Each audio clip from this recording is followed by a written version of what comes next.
साहिल म्याना जी। सभी साथियों को मेरा नमस्कार। सबसे पहले तो मैं आप सबका धन्यवाद करना चाहता हूं जो आप सब मेरे छोटे से निवेदन पे आप सब यहाँ पहुंचे हो। विषय एक बिल्कुल साफ है। कल एक षड्यंत्र रचा गया भारतीय जनता पार्टी को बदनाम करने।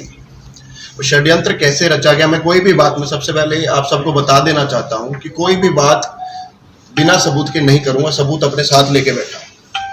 कल एक षड्यंत्र रचा गया भारतीय जनता पार्टी को बदनाम करने के लिए। उसमें यह कहा गया कि विनोद भ्याना जी के गुंडों ने किसी परिवार को पिटवाया। मैं उसका सबूत दूंगा आपको कि क्या एक्चुअल में हुआ था और क्या उनका षड्यंत्र था। उन्होंने कहा कि विनोद भ्याना जी ने गुंडे भेजे और विनोद भ्याना जी चुनाव हार रहे हैं इसलिए उन्होंने गुंडे भेजे ताकि वो चुनाव का वो दिशा पलट सके। लेकिन एक्चुअल में क्या हुआ था, ये एक षड्यंत्र रचा गया क्योंकि वो चुनाव हार रहे हैं। ये 4 लोगों की साजिश है। मैं आपको साफ बताता हूँ। सुमन शर्मा जी, प्रवीण तायल जी, परवीन एलावादी जी और राहुल मंगल जी, इन 4 लोगों को दिखा कि ये चुनाव हाथ से जा चुका है, तो उन्होंने एक साजिश रची कि भाई इस चुनाव में हम अपनी हाजिरी अब कैसे लगा सके, इसको कैसे बचा सके। उन्होंने कहा कि हैप्पी ये हमारे 5 वार्ड से पार्षद प्रत्याशी हैं भारतीय जनता पार्टी। ये घटनाक्रम वार्ड नंबर 5, ये वार्ड नंबर 5 में घटनाक्रम हुआ। ये वार्ड नंबर 5 से हमारे प्रत्याशी हैं हैप्पी जी। ये आप अब इनको देखो एक बार। क्या आप सब लोग हंसी के हैं, जो मेरे दर्शक सब देख रहे हैं उनसे मैं पूछ रहा था, क्या ये भाई आपको लगता है सुमन शर्मा जी के परिवार को ये पिटवा सकता है या ये पीट सकता है? सब समझदार लोग हैं। ये बेचारा शरीफ आदमी हैप्पी तो गुंडागर्दी करता है भाई, असल है काम है तेरा। क्या काम करता है बताइए।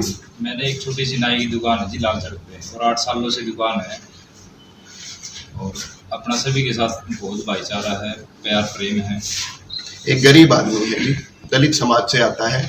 इसने सोचा कि वार्ड में 35 साल से एक परिवार राज करता आ रहा है, उन्होंने इसका ठेकेदारी प्रथा बनाया हुआ है कि भाई 35 साल से हम इस वार्ड के पार्षद हैं। उन्होंने हासी शहर की चेयरमैनी भी उनके परिवार में रही और 35 साल से इस वार्ड के पार्षद हैं। कभी तो वो कहते हैं कि भाई हम विधायक का चुनाव लड़ेंगे, हम विधायक की तैयारी कर रहे हैं, हम ये कर रहे हैं, वो कर रहे हैं। फिर कभी कहते हैं हम चेयरमैन का चुनाव लड़ेंगे, हम चेयरमैनी की तैयारी कर रहे हैं। और देखिए पार्षद का चुनाव जीतने के लिए भी देखो कितना बड़ा षड्यंत्र रचना पड़ा उनको। मतलब अगर वो इतने बड़े नेता हैं, इतना कुछ है, तो क्यों नहीं लड़े चेयरमैनी का चुनाव? क्या कारण हुआ कि उनको चेयरमैनी का चुनाव लड़ने में भी डर लग रहा था? और आज उनको जब उनकी पार्षद की सीट भी जाती हुई दिखी है तो उन्होंने इतना बड़ा षड्यंत्र रचने का काम किया। मैं आपको दिखाता हूँ, मैं सबूत से बात कर रहा हूँ, आपको दिखाता हूँ हुआ क्या। उन्होंने कहा कि भाई कोई जनसभा वो कर रहे थे और उसके ऊपर से ईंटें बरसा दी इसने और इसके कुछ साथियों ने, कुछ ईंटें बरसा दी और वो सब लोग घायल हुए। और एक्चुअल में क्या हुआ, ये तो भाई वहां पर था भी नहीं। आप मौके पे थे? ये मौके पर हमारा जो कैंडिडेट है, जो हमारा भारतीय जनता पार्टी का प्रत्याशी वहां पर था भी नहीं। मैं आपको दावे के साथ कह सकता हूँ, अगर कोई भी वीडियो क्लिप ला के दे देगी वहां की, इसकी वहां की हाजिरी, ये हमारा भाई वहां पर बिल्कुल हाजिर भी नहीं था। उसके बाद उन्होंने कहा कि भाई ईंटें बरसा दी गई, वो एक षड्यंत्र था, उन्हीं के लोग थे। पूरी मतलब सबसे पहले तो मैं आपको बताऊं, 8 बजे का टाइम था, रात के 8 बजे। हालांकि चुनाव प्रचार 5 बजे खत्म हो गया था, 8 बजे का टाइम था। अंधेरे में चुनाव प्रचार करने की मेरे पास वीडियो है, मैं आपको दिखाता हूँ। आचार संहिता का उल्लंघन किया सबसे पहले तो उन्होंने ढोल धमाकों के साथ।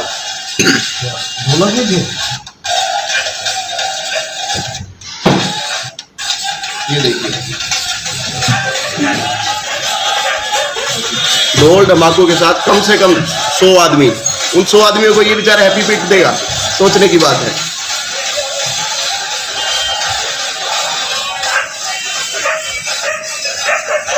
मैं एक वीडियो और दिखाता हूं आपको चुनाव प्रचार से रिलेटेड ही।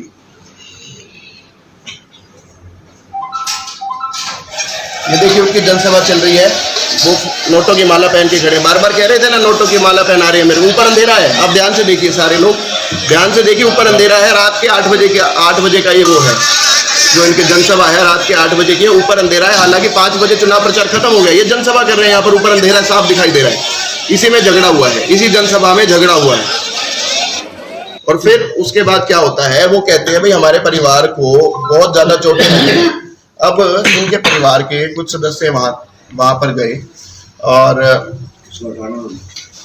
नहीं दिखाना है, देख तो इनके परिवार के कुछ सदस्य वहां थे। बाय चांस जब बहुत झगड़ा हुआ, हैप्पी का मेरे पास कॉल आया कि भैया ऐसे ऐसे हमारे साथियों को पीटा गया है, बुरी तरह मारा गया है, आप एक बार फटाफट सिविल हॉस्पिटल में आ जाइए। बाय चांस मैं हिसार चुंगी के आसपास था, तो मैं सिर्फ 1.5 मिनट में सिविल हॉस्पिटल पहुंच गया। वहां मैं क्या देखता हूँ कि भाई जो हमारा साथी है उसके यहाँ से सिर फटा हुआ, उसको 23 टाके आए हैं जी, 23 टाके आए हैं। जो हैप्पी का साथी है उसकी फोटो भी है मेरे पास, सारा कुछ है। 23 टाके आए हैं उसको, 23 टाके, उसको ईंटें लगी है, कहाँ कहाँ नहीं मारा गया उसको। उसके बाद फिर मैं देखता हूँ कि पीयूष शर्मा उनके भतीजे हैं, सुमन शर्मा जी की मेरे ख्याल में, पीयूष शर्मा जी उनके भतीजे हैं। वो वहां आते हैं एक मोटरसाइकिल पर बैठ के, आराम से उतर के पैदल चल के अंदर जाते हैं, और उसके बाद फिर व्हील चेयर लेके इधर उधर घूम भी रहे हैं। सारा वीडियो है मेरे पास, सरकारी कैमरे की सीसीटीवी फुटेज निकलवानी पड़ी है। तो भला हो सरकार का कि कैमरे लगे हुए थे, चालू थे, बहुत अच्छी क्वालिटी के थे। मैं आपको एक वीडियो दिखाना चाहूंगा, इसको आप देखिए एक्सपोजिशन जी। ये एक मोटरसाइकिल से पीयूष शर्मा जी उतरते हैं,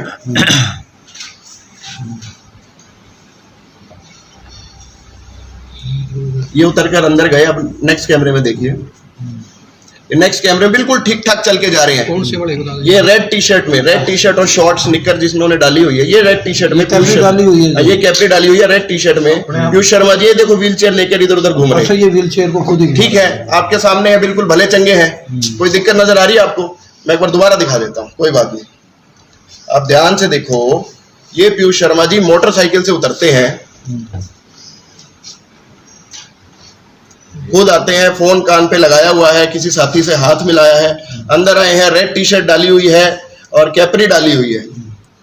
ये देखिए, ये है, अंदर गए, फोन कान पे लगाया हुआ, आराम से मस्ती में चल के जा रहे हैं। अगली वीडियो में दिखाऊंगा, ये भागते हुए आए हैं, व्हील चेयर लेके इधर उधर जा रहे हैं, सबको दिख रहा है, बिल्कुल ठीक ठाक है। और ड्रामा कब शुरू हुआ मैं आपको नेक्स्ट वीडियो में दिखाता हूँ कि ड्रामा क्या हुआ।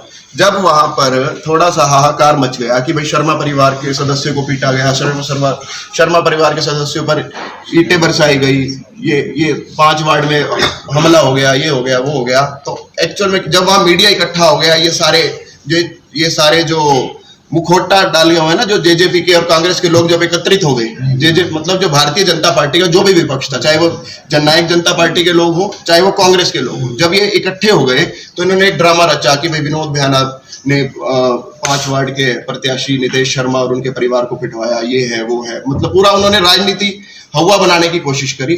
और एक्चुअल में जब वहां पर मीडिया पहुंच गया, जब ये साथी पहुंच गए, उसके बाद की एक क्लिप आपको दिखाना चाहूंगा। ये देखिए, ये परवीन इलाहाबादी जी पीयूष शर्मा को अपने कंधे पे लेकर आने, दो लोगों ने उनको अपने कंधों पर हाथ रखे हुए हैं, उनको ग्लूकोज की बोतल हाथ में पकड़ाई हुई है। मैं आपको बार बार दिखाऊंगा ये वीडियो, देखो कमाल की बात। ये उनको एक परवीन इलाहाबादी जी कंधे पे उनका एक हाथ है, कोई और साथी है, एक हाथ में किसी तीसरे आदमी ने ग्लूकोज की बोतल पकड़ी हुई है। ये देखो कितना बड़ा ड्रामा है। अब ड्रामा देखो कि पीयूष शर्मा जी, परवीन इलाहाबादी जी के कंधे पे एक हाथ है, दूसरा हाथ किसी दूसरे साथी के कंधे पे है, और एक आदमी ने ड्रामा करते हुए ग्लूकोज की बोतल पकड़ी हुई है, एम्बुलेंस में बिठा के उनको हिसार ले जाया गया। आपने देखा वो किस चीज पे आए थे? मोटरसाइकिल पे आए हैं, उतरे हैं, भले चंगे, खुद अंदर गए हैं, फोन पे बात कर रहे हैं, दोस्तों से हाथ मिला रहे हैं, अंदर जाकर सारी कार्रवाई कर रहे हैं। और उसके बाद जाकर जब मीडिया वहां पर इकट्ठा हुआ, उन्होंने ड्रामा रच रहा था, षड्यंत्र रचना, उन्होंने जाकर कहा कि भाई ये तो कुछ करना पड़ेगा, जो मीडिया है इसको कैश किया जाए, क्योंकि वो इलेक्शन हार रहे हैं। ये गरीब साथी हमारा, ये दलित साथी, ये साधारण सा व्यक्ति जब उनको वार्ड के पार्षद के चुनाव में जब हरा देगा, तो उन्हें खतरा हो गया कि भाई अब उनकी राजनीति खत्म हो जाएगी, उनकी राजनीति दुकान बंद हो जाएगी। उनको लगा कि भाई 35 साल की जो हमारी ठेकेदारी थी वो अब खत्म होने जा रही है। तो उनको ये डर लग गया कि भाई अब अगर हम ये पार्षद का चुनाव हार गए, तो उन्होंने सोचा कि किसी भी तरीके से चुनाव जीता जाए। उन्होंने लोगों से सहानुभूति बटोरने के लिए ये सब ड्रामा किया। मैं सबूत आपके सामने पेश किया। मैं आपको वीडियो फिर से दिखाता हूं। मैं आपको दिखाया कि वो भले चंगे मोटरसाइकिल से उतरकर अंदर गए हैं और उसके बाद व्हील चेयर लेके इधर उधर घूम रहे हैं, साथियों से हाथ मिला रहे हैं। और जब मीडिया वहां पर आ गया तो उसके बाद ये देखो परवीन इलाहाबादी जी जो जेजेपी के और कांग्रेस के मिले जुले प्रत्याशी हैं, वो उनके कंधे पे हाथ रख के, ये देखो ग्लूकोज की बोतल हाथ में है, एक कंधे पे है, दूसरे कंधे पे है। ऐसे ले जाया जा रहा है जैसे न जाने कितनी हड्डियां टूटी हो। सर यहाँ 2 क्वेश्चन रेस होते हैं, मैं इंटरप्ट कर रहा हूँ। जी। पहले तो आप बताइए कि आपने मॉरल कोड ऑफ कंडक्ट की एप्लीकेशन उसमें दी है या नहीं दी है? देखिए कि चुनाव प्रचार होने के बाद ढोल नगाड़ों के साथ ये प्रचार करते हैं। बहुत अच्छा सवाल है। मैंने हैप्पी को कहा कि आप ये एप्लीकेशन दो, या तो इनका नामांकन रद्द होगा या चुनाव पोस्टपोन होगा। इसने कहा कि नामांकन रद्द कराने की जरूरत नहीं है, चुनाव पोस्टपोन कराने की जरूरत नहीं है, हम 100% चुनाव जीत रहे हैं। अगर आप चुनाव पोस्टपोन कराओगे, नामांकन रद्द कराओगे, तो उन्हें लगेगा कि सरकार का दबाव बनाकर ये चुनाव कैंसिल कराया गया इनके वार्ड का, या फिर इसको पोस्टपोन कराया गया। इसलिए इन्होंने कहा कि हम 100% चुनाव जीत रहे हैं, आपको चुनाव में छेड़छाड़ करवाने की कोई जरूरत नहीं है। एक बार चुनाव शांतिप्रिय तरीके से हो जाए, उसके बाद उसमें जो भी कानूनी कार्रवाई बनेगी, और ये करने को तैयार है। पूरे मेरा काउंटर क्वेश्चन ये है जी, इसकी एमआरआर कैसे कटी है? क्या एवरेजेस की कटी है, शार्प इंजरी कटी है, कोई टूट फूट की कटी है? वो डॉक्टर्स के बताइए कि बताइए। ये अभी देखने की बात है, क्योंकि इनको यहाँ से हिसार रेफर कर दिया था। ये लगभग रात को 10 बजे का वाक्य है, या कटी ही नहीं। अच्छा, डॉक्टर्स यहाँ के देखते नहीं इस आदमी को चोट है कि देखिए नहीं है, क्या तो हुआ, रेफर मेरे डॉक्टर से बात हुई, जब ये बिल्कुल ढले चंगे आए तो मैंने डॉक्टर से पूछा, यार ये तो बिल्कुल ठीक थे, मैंने आज सुबह बात करी, आपने इनको हिसार को रेफर किया? तो इन्होंने कहा जी मेरे को बहुत गुम चोट है, मेरे को बहुत दर्द हो रहा है, मेरे पैर, मुझे लग रहा है कि मेरा पैर टूटा हुआ है। इनको कह रहे मेरी MRI कराओ, मेरी अल्ट्रासाउंड कराओ, इसलिए मेरे को हिसार रेफर किया जाए। तो डॉक्टर कहते हैं कि हमारे यहाँ पर MRI की फैसिलिटी उपलब्ध नहीं है। हो सकता है कि क्या पता किसी का पैर टूटा हो, तो डॉक्टर बाहर से देख के नहीं बता सकता ना कि पैर टूटा है, उसके लिए एक्सरे और MRI करने की जरूरत पड़ती है। तो जो यहाँ कह दे रेफर कर दो, उसको रेफर कर देते हैं। नहीं, अगर तो देखो सामने से कोई कहे कि भाई मेरा पैर टूटा हुआ है या मेरे को जरूरत है, तो डॉक्टर यूं थोड़ी कहेगा कि नहीं आपका पैर नहीं टूटा। कमाल की बात ये है ना, खुद चल के जा रहा है, वो देखो ना, कमाल की बात यही है। वही तो डॉक्टर को थोड़ी बताइए बाहर से कैसे आया। आप समझिए, डॉक्टर अंदर थे अपने कैबिन में।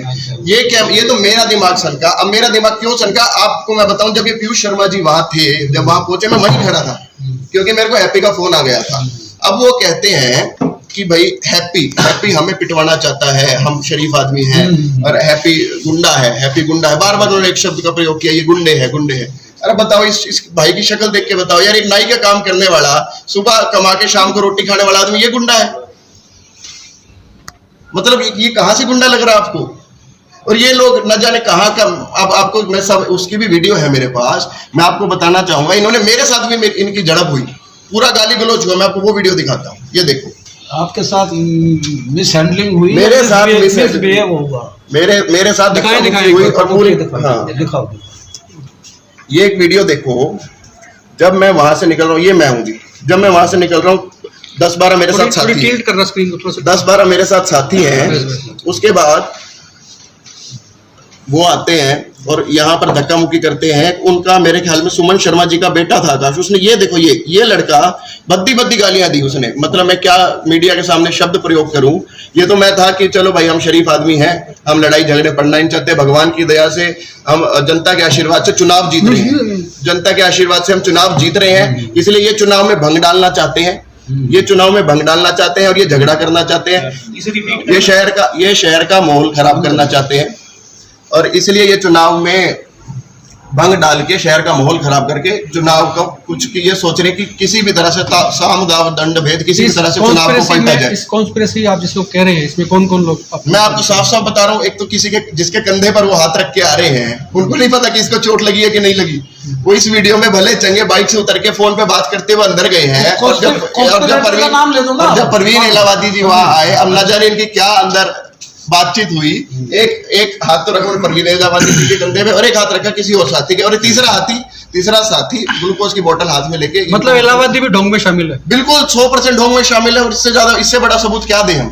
यानी कि वो भी कॉन्स्पिरेसी में शामिल है। 100% शामिल है, 101%। उसका प्रूफ है, मैं अपने मुंह से कोई बात नहीं बोल रहा। उनका मकसद था कि भारतीय जनता पार्टी को और हांसी शहर के विधायक, हांसी हल्के के विधायक श्री विनोद भ्याना जी को किसी भी तरह बदनाम किया जाए, और जो चुनाव उनके हक में, भारतीय जनता पार्टी के हक में जा रहा है, उसको किसी भी तरह से पलटा जाए। नहीं तो उनको दिख गया कि चुनाव का माहौल अब टोटल बदल चुका है। भारतीय जनता पार्टी के हक में चुनाव जा रहा है, किसी भी तरह से इस चुनाव को पलटा जाए। करके आपको क्या लगता है, हांसी की जनता कोई पागल तो है नहीं? वो तो दिख रहा है भाई, तब मैं दिखा रहा हूँ, तभी तो दिख रहा है। ये षड्यंत्र जो रचा गया था, उसी का ही तो मैं पर्दाफाश किया मैंने। परवीन तायल कह रहे थे कि SC/ST में मुकदमा दर्ज होना चाहिए। परवीन तायल जी की सुन लो। परवीन तायल जी एक ऐसे आदमी हैं, आप सब मीडिया के साथी हो, उन उन आपने कभी भी किसी के भी माइक पे उन्होंने कभी भी किसी के लिए अच्छा बोला है? मैं आप सबसे पूछना चाहता हूं। जब भी उन्होंने माइक पकड़ा है उन्होंने अपने मुंह से विष उगला है। जब भी उन्होंने माइक पकड़ा अपने मुंह से गलत शब्दों का प्रयोग किया है। एक मिनट बाबू, बात करने दे एक बार यार, बात करने दे, रुक जा। जब भी उन्होंने माइक पकड़ा है तो उन्होंने अपने मुंह से गलत शब्दों का प्रयोग किया, चाहे वो किसी के प्रति। मैं आप सब मीडिया के साथियों से और जो जनता देख रही है, मैं उन सबसे एक सवाल पूछना चाहता हूँ। विनोद बिहाना जी 25 साल से हासी हल्के की राजनीति कर रहे हैं। उन्होंने श्री अत्तर सिंह सैनी के टाइम से चुनाव लड़ते आ रहे हैं, 5 विधानसभा का चुनाव लड़ चुके हैं। श्री अत्तर सिंह सैनी जी के खिलाफ चुनाव लड़ा, श्री सुभाष गोयल जी के खिलाफ चुनाव लड़ा, स्वर्गीय श्री अमीर चंद मक्कड़ जी के खिलाफ चुनाव लड़ा, रेणुका बिश्नोई जी के खिलाफ चुनाव लड़ा, और कुलदीप बिश्नोई जी से भी हमारा 36 का आंकड़ा रहा। आज हम भारतीय जनता पार्टी में भूपेंद्र सिंह हुड्डा जी से भी हमारा नहीं खिलाफत है, ठीक है, हम अलग पार्टी में। कभी भी विनोद बिहाना जी के मुंह से, मैं आपसे बार बार पूछ रहा हूं, कभी भी विनोद बिहाना जी के मुंह से आपने किसी के ऊपर व्यक्तिगत टिप्पणी करते हुए सुना है? एक भी वीडियो लाके देख लो, किसी के भी ऊपर व्यक्तिगत टिप्पणी कभी भी किसी के ऊपर करी है? अगर किसी की खिलाफत करी है तो राजनीतिक खिलाफत करी है। कोई भी एक वीडियो पिछले 25 साल के इतिहास में एक वीडियो लाके दिखा दो कि भाई विनोद बिहाना जी ने किसी के ऊपर व्यक्तिगत टिप्पणी करी हो। और ये लोग क्या करते हैं, अब इनके पास मुद्दा नहीं है तो क्या कहते हैं, विनोद बिहाना रावण है, विनोद बिहाना डाकू है। इस तरह से वोट देगी जनता? व्यक्तिगत टिप्पणियां करते हैं, गलत शब्दों का प्रयोग करते हैं। मतलब प्रवीण तायल जी ने कम से कम 6 जनसभाओं में कहा है कि विनोद बिहाना रावण को वोट दोगे। कमाल की बात है, व्यक्तिगत टिप्पणियां करके वोट लेना चाहते हैं। आप सब लोग समझदार हो। मैं सभी सम्मानित जनता से पूछना चाहता हूं कि हमारे संस्कार कभी कहते हैं कि किसी के ऊपर व्यक्तिगत टिप्पणी करो? अरे आपकी राजनीति लड़ाई है, राजनीति लड़ाई लड़ो ना, लड़ो, कभी सामने आके चुनाव लड़ो, हिम्मत है तो। चैलेंज करता हूं आपको, विधानसभा का चुनाव लड़ो, व्यक्तिगत टिप्पणियां करते हो। सर एक बात, अगर वो 7 बार आपको रावण कहता है तो एक बार तो आपको भी तो उसको रिटेलिएट करना चाहिए। नहीं, ये आवाज बंद हो, ये हमारे संस्कार में नहीं है, ये हमारे संस्कार में नहीं है। ये सब अपने अपने संस्कारों का खेल है। ये उनके संस्कार है जो वो किसी के ऊपर व्यक्तिगत टिप्पणियां करते हैं, चाहे वो उनसे उम्र में बड़े हो, चाहे ओहदे में बड़े हो, चाहे पद में बड़े हो, वो उनके ऊपर व्यक्तिगत टिप्पणियां करते हैं। ये हमारे संस्कार में कभी नहीं है, ना हमने कभी की व्यक्तिगत टिप्पणी और ना हम कभी भी करेंगे। जी चलो, ये तो दुनिया का दस्तूर है, जो व्यक्ति आगे बढ़ेगा उसकी टांग खींचने का काम हमेशा होता है। लेकिन जनता आपको देख पा रही है, क्या मैसेज देना चाहोगे पूरी हांसी की जनता? इसी टॉपिक पर दोबारा बात करना चाहूंगा। वहां पर प्रवीण अलावा जी भी थे, प्रवीण तायल भी थे, सुमन शर्मा ने, के शर्मा सब थे। क्या उनका एक ही मकसद था कि बीजेपी की छवि और हैप्पी की छवि खराब करना? सिर्फ एक मकसद था कि 5 वार्ड से नितेश शर्मा चुनाव हार रहे हैं और हांसी शहर से प्रवीण इलाहाबादी जी चुनाव हार रहे हैं। इस चुनाव को किसी भी तरह से पलटना है। क्या किया जाए ऐसा, कैसे सरकार के खिलाफ माहौल बनाया जाए जिससे कि चुनाव में लोगों की सहानुभूति लेकर चुनाव को हम पलट सके। मेरा सवाल ये था कि प्रवीण तायल ने कहा कि SC/ST एक्ट में मुकदमा दर्ज होना चाहिए। एक बात बताओ, ये हमारा भाई धानक बिरादरी से है, ठीक है, ये SC में आते हैं, कभी इसके खिलाफ SC एक्ट कैसे मुकदमा दर्ज होगा? आप सब समझदार। अरे इस ये बेचारा मौके पर भी नहीं, इस बेचारे ने कुछ किया नहीं। सबसे पहले तो भारतीय जनता पार्टी के 10-12 गुंडों ने उनको पिटवा दिया। अरे 100 लोगों को लेकर आप वहां पर रोड शो कर रहे हो अपने वार्ड के अंदर, ढोल धमाकों के साथ। आप 100 लोग हो, ये 10-12 लोग आपको पीट के चले गए। और सर मैं सभी को बताना चाहूंगा, गुंडागर्दी तो वो दिखा रहे थे। मैंने कभी भी मीडिया आगे, कभी किसी के आगे ये बात नहीं रखी है। पहले तो मेरा ऑफिस खाली करा गया, स्टार्टिंग में ऑफिस खाली करा गया, फिर मेरे बैनर भी फाड़े गए। मैंने ये बात किसी को नहीं बताई थी। मैं सोचा भाई अब शरीफ बंदे हैं, शांतिपूर्वक ढंग से अब चुनाव लड़ रहे हैं, हम अपने तरीके से चल रहे थे सर। लेकिन उनको लास्ट में आके लगा भाई मैं चुनाव हार रहा हूँ तो कोई ना कोई ड्रामा क्रिएट किया जाए। तो ये तो शुक्र है भाई सरकार का, ये अपने सिविल हॉस्पिटल के अंदर अच्छे कैमरे लगे हुए थे, वहाँ पे इनका ड्रामा भांडाफोड़ हो गया और पर्दाफाश हो गया उनका। हांसी की पब्लिक को तो पता ही नहीं ये इतना भी ड्रामा कर सकते हैं। और वैसे भी 35 साल में 5 वार्ड की बताता हूँ आपको, 35 साल से ये 5 वार्ड से चुनाव लड़ रहे हैं और एक इन्होंने ऐसा डर का माहौल पैदा कर रखा है पूरे 5 वार्ड में कोई भी इनके खिलाफ नहीं जाना चाहता। और मैं तो सिर्फ छोटे छोटे अच्छे कार्य करता हूँ, और इसी वजह से अच्छा ही काम करने के लिए मैं आगे आया था और पब्लिक के कहने पे ये आगे आया था। मेरी तो एक छोटी सी नाई की दुकान है, दलित समाज से मैं आता हूँ और सिर्फ अच्छा काम करने के लिए आया था। बाकी पब्लिक को पता है, पब्लिक की सहानुभूति भी मेरे साथ है और सभी पब्लिक का पूरा सहयोग है। इसी वजह से मैं अपने तरीके से चुनाव लड़ रहा था और ये चुनाव हार रहे थे। इसी वजह से उन्होंने ये ड्रामा क्रिएट करा। एक छोटा सा चुनाव नहीं जीत सकते वो। सर इन टोटल आप क्या कहना चाहते हैं? इन टोटल सिर्फ एक बात है, मेरा जनता से हाथ जोड़कर निवेदन है कि अब आप इन षड्यंत्रकारियों का पर्दाफाश हो चुका है। आप इस बात को समझिए। मैं ये वीडियो आपसे प्रेस वाले साथियों को दे दूंगा। आप इसको दिखाइए कि किस प्रकार से वो आए हैं और किस प्रकार से वो वापस निकले हैं। उनका सिर्फ एक ही मकसद था कि हांसी में भारतीय जनता पार्टी को किस तरह हराया जाए, वार्ड 5 में भारतीय जनता पार्टी को किस तरह हराया जाए। भारतीय जनता पार्टी को कमजोर करने के लिए ये सब विपक्षी दल एकजुट हो चुके हैं, जिसमें दुष्यंत चौटाला जी की पार्टी है, जिसमें कांग्रेस पार्टी है, जो आपकी अलायंस पार्टी, वो अलायंस पार्टी जरूर है, लेकिन हांसी के चुनाव में वो आज के दिन विपक्षी पार्टी, आप ये सब लोग अच्छे से जानते हो कि दुष्यंत चौटाला जी की पार्टी है, कांग्रेस पार्टी के सभी लोग एकजुट होकर भारतीय जनता पार्टी का खिलाफत करना चाहते थे। मेरा आप सबसे हाथ जोड़कर निवेदन है, कृपया इनके षड्यंत्र को समझिए और मतलब जो कल चुनाव होने जा रहे हैं इसमें इनका मुंह तोड़ जवाब दीजिए कि भाई अगर आप षड्यंत्र करके कोई चुनाव जीतना चाहोगे तो वो हांसी की जनता ऐसा नहीं होने देगी। जनता जनार्दन को मैं जनता जनार्दन को हाथ जोड़कर अपील है कि इनका जो षड्यंत्र है इसको आप समझिए और जो ये विपक्षी दल एक होकर माननीय मनोहर लाल खट्टर जी को, भारतीय जनता पार्टी जी को कमजोर करने की कोशिश कर रहे हैं, ऐसा नहीं होने दीजिए, ऐसा नहीं होने दीजिए, ऐसा नहीं होने दीजिए। बस धन्यवाद। कमजोर तो नहीं है ना? हाँ बिल्कुल मजबूत है, मजबूती के साथ खड़े। नहीं घबराने की कोई बात ही नहीं है, लेकिन